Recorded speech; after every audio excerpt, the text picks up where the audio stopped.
로마서 3장 1절부터 24절의 말씀을 나눠보겠습니다. 모든 사람이 다 죄 아래에 있다. 사실 이걸 설명하기 위해서 우리 1장, 2장에 많은 죄들을 이제 열거한 거예요. 의를 설명하기 위해서 죄를 설명하지 않을 수가 없습니다.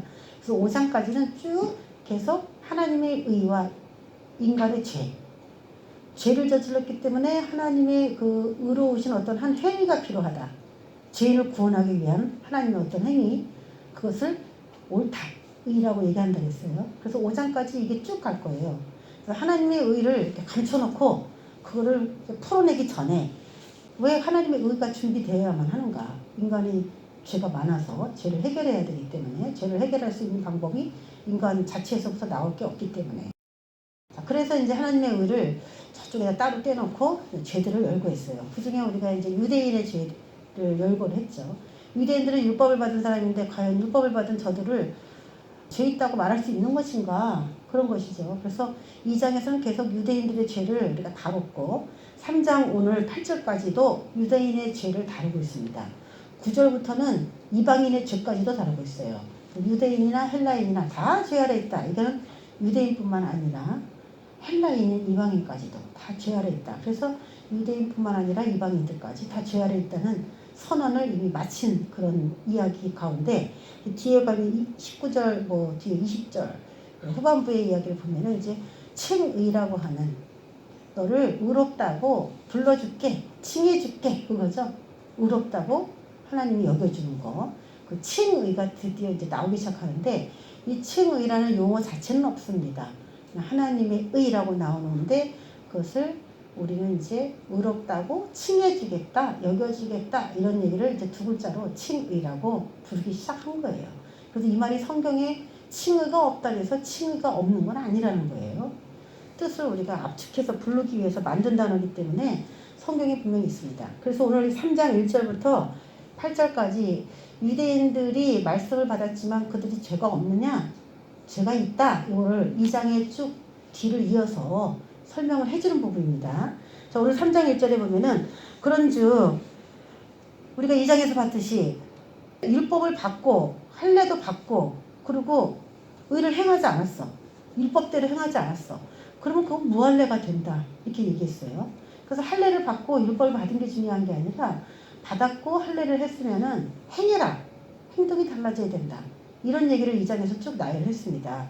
그렇다면은 유대인으로서 하나님께 부름받아서 율법을 받고 할례를 받고 한 게 뭐가 나은 게 있냐? 뭐가 좋은 게 있냐? 그럼 좋은 게 없지 않냐? 이방인으로 살면서 율법에 행한 그 의를 행동으로 옮기고 살면은 똑같다면서 그러면 유대인들이 율법 받은 게 할례 받은 게 좋은 게 하나도 없네? 그랬다는 거예요. 오늘 질문이. 유대인의 나음이 무엇이며 할례의 유익이 뭐냐? 이거죠. 나은 게 뭐 있어? 이거죠. 범사에 많으니 우선은 그들이 하나님의 말씀을 맡았습니다. 맡았음. 이거는 나 혼자 쓰기 위해서 보관한 것이 아니라 누구에게 그것을 전하기 위해서 맡았다는 것을 말하는 거예요. 그래서 이 맡았다는 것을 꼭꼭 싸두겠다는 의미가 아니라 말씀을 받은 사람으로서 사람들에게 저 사람이 하나님의 말씀을 받았네? 라는 것을 보여주는 선행의 기본적인 행동까지도 해야 되는 그런 임무를 맡은 거예요. 그러니까 뭐냐면은 뽑힌 거죠. 뽑힌 거. 유대인이 나온 게 그럼 없네 그랬지만 말씀을 맡았다고 하는 그 많은 사람 중에 말씀을 맡았다고 하는 그 특별함 그건 있는 것이죠. 그런데 어떤 자들이 믿지 아니하였으면 어찌하리요? 그 믿지 아니하니 하나님의 믿으심을 패하겠느냐? 이건 뭐냐면 하나님의 말씀을 맡았긴 맡았는데 그 중에 맡은 사람이 문제가 생긴 거죠. 하나님의 말씀을 믿지 않는 거예요. 말씀은 맡았는데 자기가 말씀대로 살지를 못한 거죠. 말씀을 받았으면 이 말씀대로 이렇게 살아가면서 믿음을 쌓아야 되는데 믿지 않은 그 사람들 그 믿지 아니하였으면 어찌하리요. 그 믿지 아니함이 하나님의 믿으심을 패하겠느냐? 하나님이 이 사람들에게 말씀을 줬는데 그 사람들이 그걸 말씀을 등한히 여겼어. 그럼 하나님이 그 이스라엘을 선택해서 율법 준 게 그게 문제가 있느냐 이거예요. 문제가 없죠?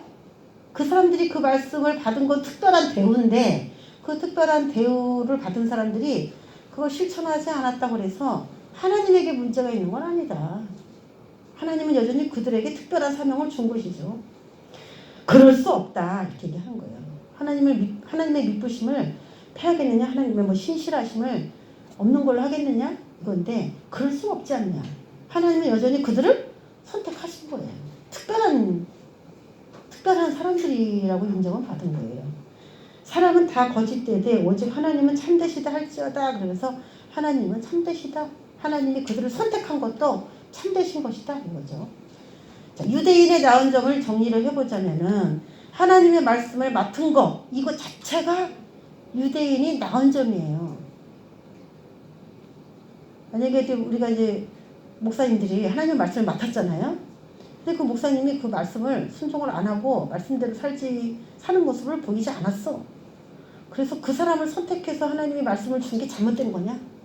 그건 아니죠. 그 사람이 사명을 제대로 감당 못한 것이지 어떻게 이게 하나님의 미쁘심을 없는 걸로 하겠습니까? 그것은 대단한 선택이라는 거예요.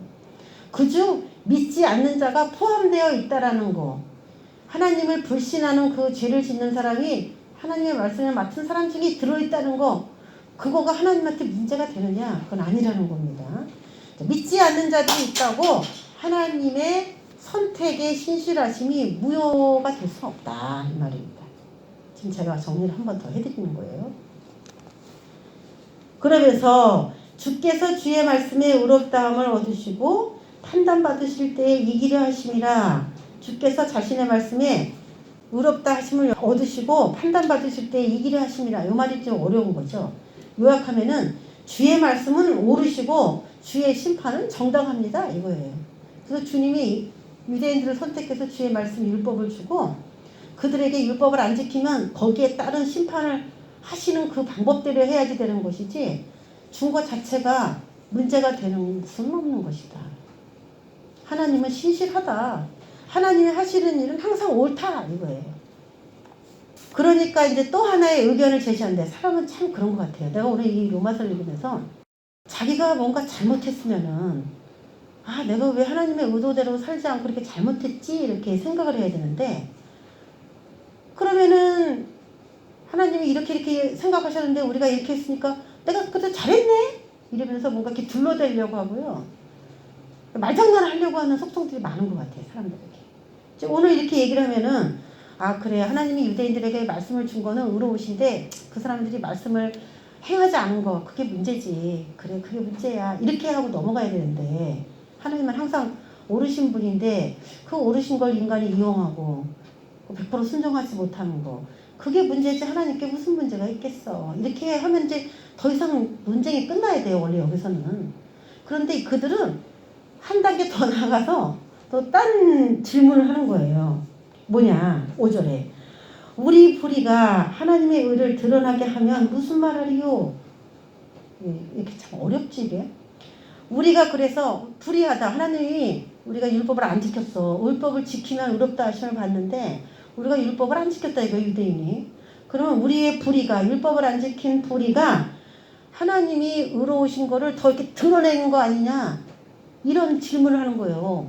어떤 얘기를 하는 거죠 지금.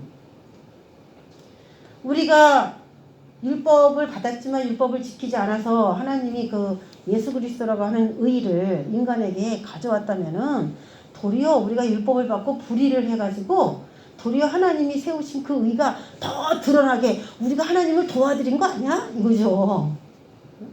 자기의 불의를 합법화. 제가 이런 얘기를 제일 많이 들은 질문 중에 요 비슷한 얘기가 뭐냐면은 가룟 유다가 예수 그리스도를 팔았잖아요. 그거는 하나님이 뜻하셔서 가룟 유다가 한 것인데 그게 죄가 되냐? 가룟 유다가 안 팔았으면 그러면 그게 하나님 뜻이 이루어지겠느냐? 그걸 따지더라고 어떤 사람이. 가룟 유다는 범죄자가 맞느냐? 맞아요 안 맞아요? 가룟 유다가 예수님을 십자가에 못 박도록 대제사장과 그 로마 군병들을 안 데리고 왔으면은 십자가 사건은 전 인류의 의로 드러나질 않아요. 가룟 유다가 팔아먹으려고 딱 생각을 바꾸고 안 팔아야지 이렇게 했으면은 인류 역사가 허가닥하고 바뀌어버려. 구속사가 없어져. 그럼 가룟 유다는 엄청난 일을 한 거라는 거예요. 맞아요 안 맞아요? 그런 논리로 지금 이 얘기하는 거예요. 우리가 불의하니까 도리어 하나님이 세우신 의가 더 드러났다면은 우리에게 문제가 뭐가 있냐 이거예요. 우리가 잘한 거 아니야 이거죠.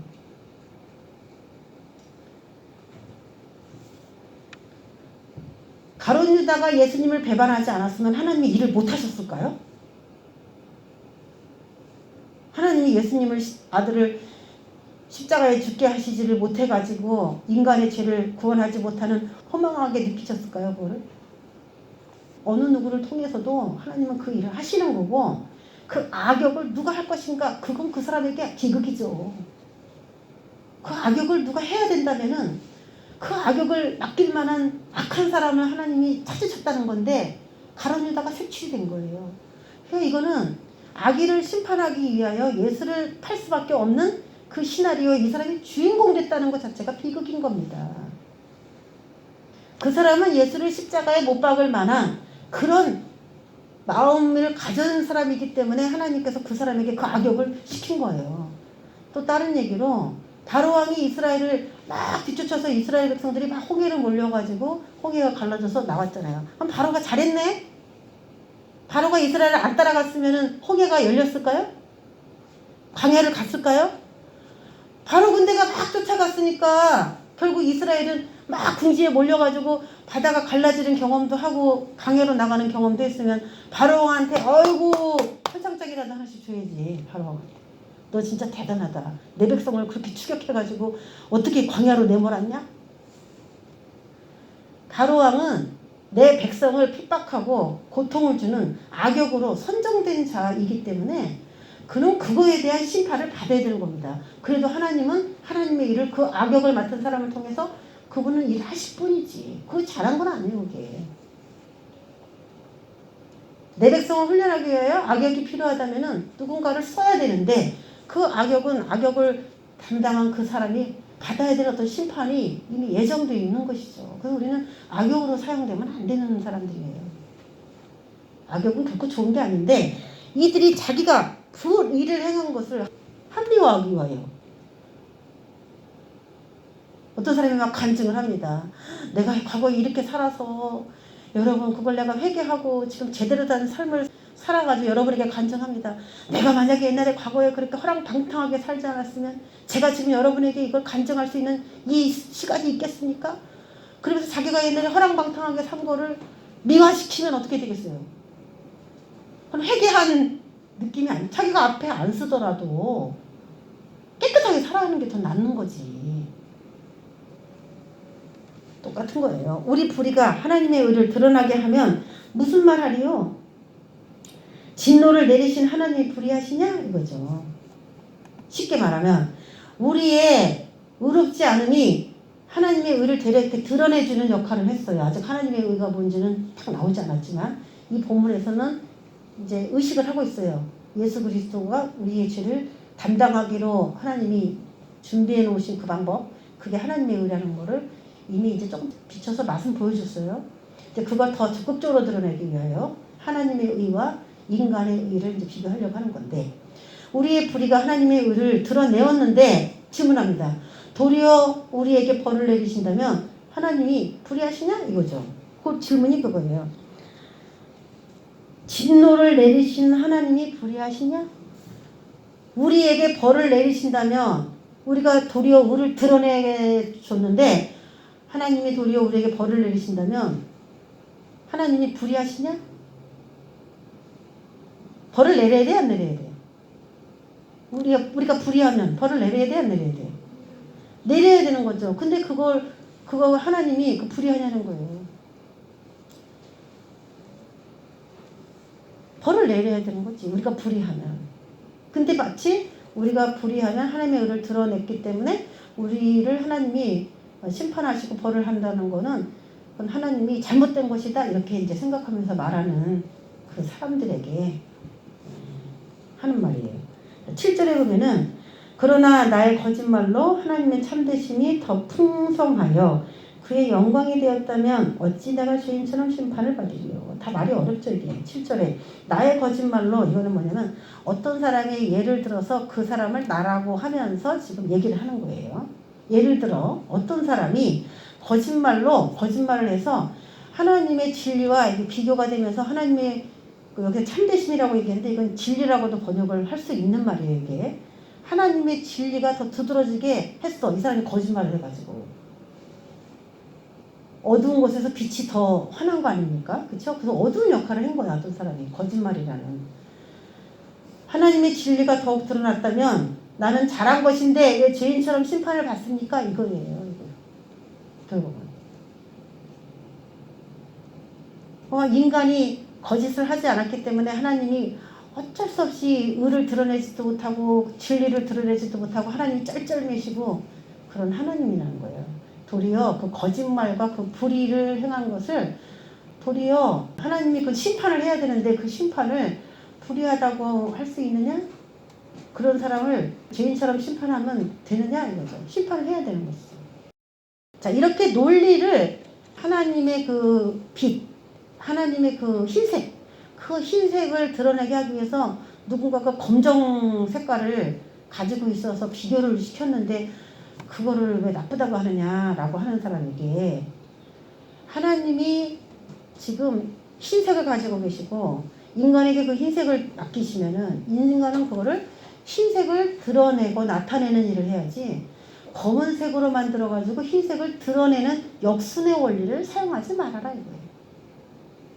율법을 줬으면 율법으로 의롭게 되기 위한 그 방법대로 의롭게 될 수는 없지만 최선으로 그래도 율법을 해서 의롭다고 그래도 평가를 받은 사람들이 있긴 있어요. 성경에. 노아도 의인이라고 그랬죠. 예수 그리스도를 낳은 그 마리아 같은 사람, 요셉 같은 사람은 의인이라고 했어요. 의인이 왜 없습니까? 노아도 의인이라고 했어요. 그런데 그 사람이 완전히 의로워서 의롭다고 해준 게 아니에요. 의인은 없나니 하나도 없다. 오늘 말씀의 이 얘기는 뭐냐면은 하나님이 그 정도면 의롭다고 여겨주시는 것이지 그렇다고 여겨주셔서 그 사람이 완전 무결하다는 걸 얘기하는 건 아니라는 거죠. 인간은 누구나 조금씩은 죄가 있는데 그래도 인간인데 저 정도면 의로운 것이죠. 그리고 이 오늘 본문에 의인은 없나니 하나도 없다는 말은 태어날 때부터 의로운 자는 없다는 얘기예요.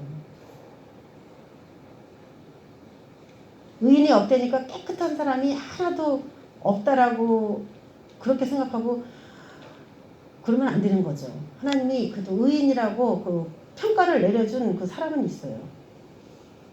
우리가 제일 이해가 안 되는 게 노아가 그 의로운 사람인데 포도주를 먹고 그냥 취해가지고 벌거벗고 있었다는 것 자체가 의인이 과연 그렇게 해도 되는 건가 이런 생각을 하잖아요. 그러니까 하나님이 보시기에 그 시대에 그래도 노아가 다른 사람에 비해서 절대적으로 하지 말아야 할 금기사항에 대해서는 철저하게 지킨 그것을 주님이 의롭게 보신 것이죠. 그런 거. 자, 그래서 그렇다면 선을 이루기 위해 악을 행하자는 결론이 나온다. 이게 이제 8절에 나옵니다.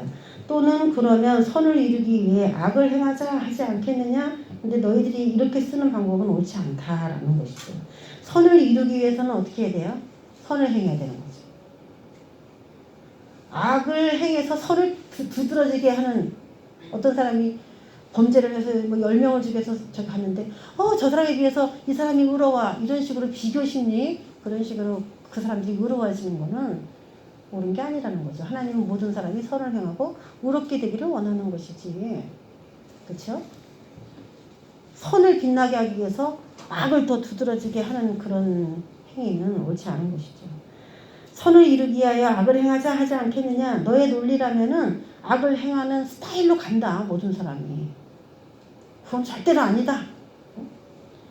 어떤 이들이 죄가 더한 곳에 은혜가 더하다니까 죄를 많이 저지른 사람이 은혜를 많이 받는 거라고 생각을 하면서 죄를 조금밖에 안 저질러서 자기는 회개도 조금밖에 안 나오는 거래. 또 그렇게 얘기를 하더라고요. 하여튼 그 편한 대로 해석하는 능력들은 탁월해. 저 사람은 회개를 울면서 엄청 하는데 자기는 그런 회개가 안 나온대. 그래서 아유 죄가 더한 곳에 은혜가 넘친다더니 저 사람은 얼마나 죄를 졌길래 저렇게 눈물이 펑펑 쏟아지고 그러나 나는 깨끗한데 이 얘기지 뭐. 죄를 더해서 사는 거는 어쩔 수 없으니까 불쌍한 일인데 그거를 우리가 아유 저 사람이 죄가 더해서 은혜가 더하네라고 우리가 판단할 일은 아닌 거죠. 그게. 그래서 그들은 정죄받는 것이 마땅하니라 8절에 나오죠. 불의를 행하고 거짓말을 행해서 하나님이 뭐 의를 더 드러내준다고 너희가 논리를 그렇게 피지 말아라.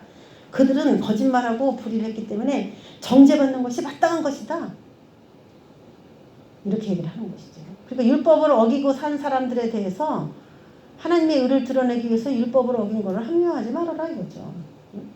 율법을 열심히 지키려고 해서 의롭게 되려고 했던 사람이면요, 예수 그리스도가 이 땅에 오면은 그 예수를 더 쉽게 받아들여요. 왜냐면 그 사람 노력한 사람이거든. 의로워지려고. 근데 의롭게 되지를 못해서 가슴을 쥐어뜯은 사람이에요. 그래서 예수님이 이 땅에 왔을 때 그를 부둥켜 안을 수밖에 없어요. 자기 맘대로 율법을 어그러뜨리고 막 그냥 신나게 논 사람들은 예수님이 이 땅에 오셔도 예수님이 그렇게 필요하지 않아요. 그냥 이들의 논리는 이제 안 맞는 것이죠. 그죠? 그러면 어떠하냐? 우리는 나오냐? 율법을 받은 저들에게 얘기했어요. 8절부터 계속. 그 사람들에게 하나님의 말씀을 맡은 거는 하나님이 주신 탁월함이죠. 근데 그들이 그 말씀을 곡해하고 오해해서 삐뚤어지게 해석하고 말씀에 순종하지 않은 거, 그게 문제인 것이지, 하나님이 그들에게 율법을 준 거는 그들이 탁월한 점이다, 그들의 나은 점이다, 그런 결론을 내렸습니다. 그러면서 우리는 나으냐? 결코 아니다. 우리는 저 유대인보다 나으냐?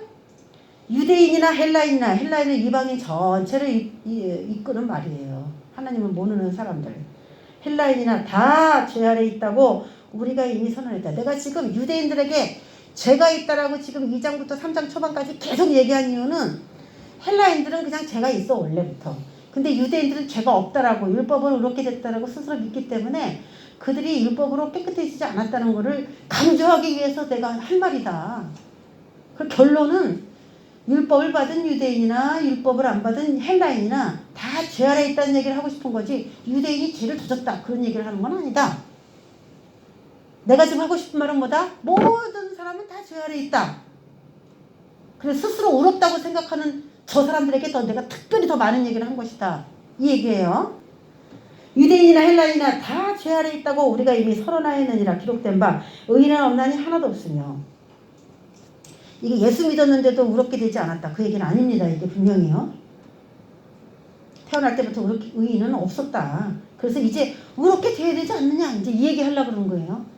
그래서 우리에게 의인은 없나니 하나도 없다. 우리에게 그걸 막 사용하면 절대 안 되는 거예요. 우리가 의인이 안 됐으면은 죄인이면 천국 못 가요. 죄인이면 지옥 갑니다. 우리는 의로워요. 우리는 의인이어야 돼. 그래서 이거를 예수 믿는 사람에게 적용하면 안 되는 거예요. 의인은 없나니 하나도 없으며 깨닫는 자도 없고 하나님을 찾는 자도 없고. 이거는 의인이 없는 거지. 이거 믿기 전의 상태지. 그렇죠? 하나님을 찾는 자도 없고 깨닫는 자도 없고 다 치우쳐 함께 무익하게 되고 선을 행하는 자는 없나니 하나도 없도다. 그래서 인간에게 뭐가 필요하다? 하나님의 의가 필요하지 않느냐. 이제 하나님의 의를 소개하려고 그 전에 얘기한 거예요. 그러면서 그들의 죄악이 뭐예요? 목구멍이 죄악이고 혀가 죄악이고 입술이 죄악이고 입이 죄악이고 발이 죄악이고 하나님을 두려워하며 없는 게 죄악이죠. 다 죄야 죄 이게. 그러면서 모든 헬라인들, 유대인들 다 죄 아래 있고, 특별히 이제 그럼 율법을 왜 줬어? 율법에 나온 거 율법을 왜 줬어? 그럼 지키지 못했어 그들이. 그렇다면은 이 율법의 그 준 저희, 하나님의 저희는 뭐냐? 율법으로 의롭게 되지도 못하는데 그거를 왜 줬냐 이 말이죠. 그게 이제 19절에 나옵니다. 우리가 알거니와 무릇 율법이 말하는 바는 율법 아래 있는 자들에게 말하는 것이니 율법을 받은 사람들에게만 율법을 지켜야 되는 의무가 있습니다. 그런데 지금 율법을 왜 줬냐? 거기에 대한 답변은 이는 율법을 받은 모든 입을 막고 온 세상으로 하나님의 심판 아래 있게 하려 함이니라. 율법을 안 받은 사람이나 율법을 받은 사람이나 다 죄 아래 있다라고 선언을 해야 이 하나님이 예비하신 이 의를 받아들일 거 아니에요. 그러면서 율법의 행위로 그의 의를 그의 앞에 의롭다 하심을 얻을 육체는 없다. 율법을 행위로 옮겨서 완벽하다고 인정받을 만한 사람은 없다. 그러니까 율법은 지키기 위해서 준 게 아니다. 지킬 수 있는 인간이 없다는 얘기는 하나님이 지키기 위해서 준 건 아니라는 거죠. 인간은 노력을 했을 거예요. 지키려고 노력을 했을 거예요. 근데 100% 지킬 수가 없었을 거예요. 그래서 율법을 지키는 것보다 의롭게 되는 다른 방법은 없을까? 하나님, 난 자꾸 죄를 짓고 율법을 안 지키게 되는데 다른 방법은 없어요? 라고 인간이 갈망할 때 하나님이 예비하신 선물을 인간에게 딱 내놓으면서 이걸 믿어라는 거지. 이걸 받아. 이걸 받아들여. 그랬더니 율법 613가지를 지키는 것보다 훨씬 쉬워 이게. 그러니까 뭐예요? 사람들이 해방이 된 거죠. 죄에서. 자유를 얻은 거죠. 613가지를 지키면서 살으려 했더니 내가 율법을 받은 자든지 율법을 안 받은 자든지 선을 행할 능력이 없었는데 왜? 본성이 타락했고 본성에 죄가 있는데 DNA 자체가 죄투성인데 율법을 지키라고 아무리 내놔도 이게 지킬 수가 없다는 거죠. 그런데 이제 인간이 쉽게 그 죄를 용서받는 그 제도를 하나님이 인간에게 주시고 이걸 받아들여라. 그러면 너희들이 다 행하지 못해도 의롭다고 내가 치게 주겠다. 그러면 이거는 여러분 요 얘기를 이제 들으셨잖아요. 율법을 전혀 지키려고 생각도 안 한 사람이 있고 한 사람은 율법을 잘 지키려고 노력했는데 하나님의 그런 의가 딱 제시됐을 때 누가 더 좋아할 것 같아요? 이 의를 누가 더 반가워할 것 같아요? 율법을 하나도 지킬 생각을 아예 안 하고 사는 A라는 사람이 있고 율법을 철저하게 지키려고 했지만 잘 안 된 B가 있어. 그러면 하나님의 그 의가 딱 인간에게 줬을 때 어떤 사람이 하나님 감사합니다 하고 감격스럽게 그 의를 받아들이겠냐고. 누가? A요? B요? 응? B지. 율법을 지키든지 안 지키든지 자기가 의롭게 될 마음 자체가 없는 사람한테는 의에 관심이 없어, 이 사람은. 근데 B는 의롭게 되려고 노력을 했어. 근데 안 된다는 걸 알았어. 슬퍼. 울었어요. 이걸 어떡하지? 하나님 앞에 의롭다고 여기를 받고 싶은데 나의 삶이 나의 행동이 그게 안 되는 거야. 괴로워요, 이 사람은. 근데 하나님이 자기 아들 예수 그리스도를 십자가에서 죽이시고 그 아들 예수가 네 죄를 위해서 죽었다. 그래서 너는 이제 지옥 안 가도 돼. 이 아들이 대신 죽어줬어, 널 위해서. 지옥 형벌을 이 십자가에서 다 받았어. 이 발기발기 찢어져가지고 다 죽어줘서 그분을 네가 구원자라고 믿으면 너는 이제 네 몸이 발기발기 찢어지면서 지옥에 안 가도 된다. 그걸 믿어라. 그럼 이 사람은 어떻게 되겠어요? 율법을 그렇게 지키려고 해도 안 됐던 그 사람에게는 이거야말로 희소식이고 자유고 해방이고 극한 즐거움이죠. 그래서 예수 그리스도가 사람마다 다 다르게 느껴지는 원인은 자기 힘으로 안 된다는 걸 느끼고 체험한 사람이 그 예수의 사랑을 더 감격스럽게 받는 거예요.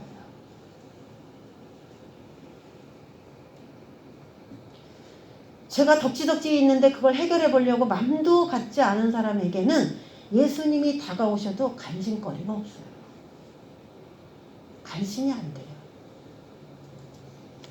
인간에게 드디어 하나님이 옳다 여겨줄 수 있는 아주 쉬운 방법이 인간에게 이제 딱 전파가 된 거죠. 율법을 받은 사람보다 훨씬 더 나은 정보가 입수가 된 겁니다. 그 얘기를 하는 거예요. 그래서 20절에 율법의 행위로 그의 앞에 의롭다 하심을 얻을 육체가 없다. 그러면 율법은 지키라고 준 게 아니다. 이런 얘기가 되는 거죠. 그래서 율법으로는 죄를 깨달음이니라. 율법을 왜 줬대요? 죄를 깨닫게 하기 위해서 줬대요. 이게 이제 포인트입니다. 이게 중요한 구절이에요. 20절이. 율법은 지키라고 준 게 아니다. 내가 율법을 지킬 수 없는 죄인이라는 거를 깨닫게 하기 위해서 준 거예요. 그래서 누가 필요하게 만들어요? 예수 그리스도의 그 의, 하나님의 그 의가 절실하게 인간에게 필요하도록 그래서 준 거예요. 그래서 줬어요. 율법을 다 지키라고 준 게 아니라는 거예요. 착각하지 말라는 거예요. 인간이 구원받을 수 있는 유일한 방법, 하나님이 의롭다 하심을 할 수 있는, 여겨질 수 있는 그 유일한 방법은 오직 예수 그리스도를 나의 구원자로 받아들이고 그분이 내 죄를 위해서 십자가에 죽었다는 걸 내가 아멘하고 나는 이제 영원히 죽지 않는다라고 믿는 거지. 그 의예요. 그래서 친히 설명하기 위해서 이렇게 1장부터 쭉 얘기를 하는 겁니다. 이게 4장, 5장까지도 하나님의 의가 이제 계속 증거가 돼요. 예를 들어 이제 다른 사람의 믿음의 사람의 예를 들어서 이제 계속 하나님의 의를 더 풀어가는 겁니다. 5장까지 쭉. 그래서 중요한 게 21장에 이제는 율법 외에 하나님의 한 의가 나타났으니 드디어 이제 등장하는 겁니다. 율법 외에 하나님의 한 의. 이게 누구예요? 예수죠. 이 의는 예수요. 하나님의 한 의. 이건 예수 그리스도예요. 율법과 선지자들에게 증거를 받은 것이라 구약 내내 그 예수 그리스도가 소개가 되고 있죠. 하나님의 의로서 이제 메시아로서 이 땅에 오실 그분이 계속 증거되고 있었어요. 곧 예수 그리스도를 믿음으로 말미암아 믿음. 예수 그리스도가 나를 위하여 나를 위하여 모든 죄를 십자가에서 가져가셨다는 거죠. 믿음으로 말미암아. 그래서 이 한 의는요. 율법은 이제 끝났고 율법으로 의롭게 되는 건 끝났고 이제는 무슨 시대다? 믿음. 예수 그리스도를 믿음으로. 이게 의예요. 믿음이 곧 의야. 그러니까 우리는 뭐 해야 돼요? 믿어야 돼. 하나님이 나한테 무슨 말씀을 하시는지 들었으면 믿어야 돼요. 예수 그리스도를 하나님께서 의롭다, 그분을 믿으면 의롭다고 여겨주시는 걸 믿어야 돼. 예수 그리스도 외에는 우리의 죄를 속량할 방법이 없다는 그 하나님의 그 한 제도, 그 의로운 제도를 우리가 받아들여야 돼. 믿어야 돼. 그 믿음이에요. 예수 그리스도를 믿음으로 말미암아 모든 믿는 자에게 미치는 하나님의 의인이 차별이 없느니라. 유대인에게는 헬라인에게나 율법 받은 자도 예수님의 의가 필요하고 헬라인에게도 예수님의 의가 필요하다. 그래서 나는 율법으로 의롭게 될 거야. 그렇게 하지 말라 이거예요. 다 그들도 자기 아래에 있는 사람들이니까 결국 너희들도 예수 믿어라. 그거죠. 모든 사람이 죄를 범하였으니 하나님의 영광에 이르지 못하더니 죄 문제를 해결할 수 있는 건 율법이 아니다. 죄 문제를 해결해야 의로워지는데 죄 문제를 해결할 수 있는 방법은 하나님이 선택하신 그 의, 예수 그리스도를 믿는 그거 하나밖에 없다. 그러면서 그리스도 예수 안에 있는 속량으로 말미암아 하나님의 은혜로 값없이 의롭다 하심을 얻은 자 되었느니라. 예, 이게 중요한 거죠. 그리스도 예수 안에 있는 속량, 요걸 믿어야 돼요. 요거. 이 속량이 뭐냐면은 노예를 값지불 하고 사는 거예요. 우리가 이제 사탄에게 죄를 짓도록 사탄이 우리를 이제 왕노릇 했어요, 인간에. 근데 예수님이 자기가 십자가에서 그 피 값으로 우리를 사탄의 손에서 뺏어서 하나님 아들의 나라로 옮기셨어요.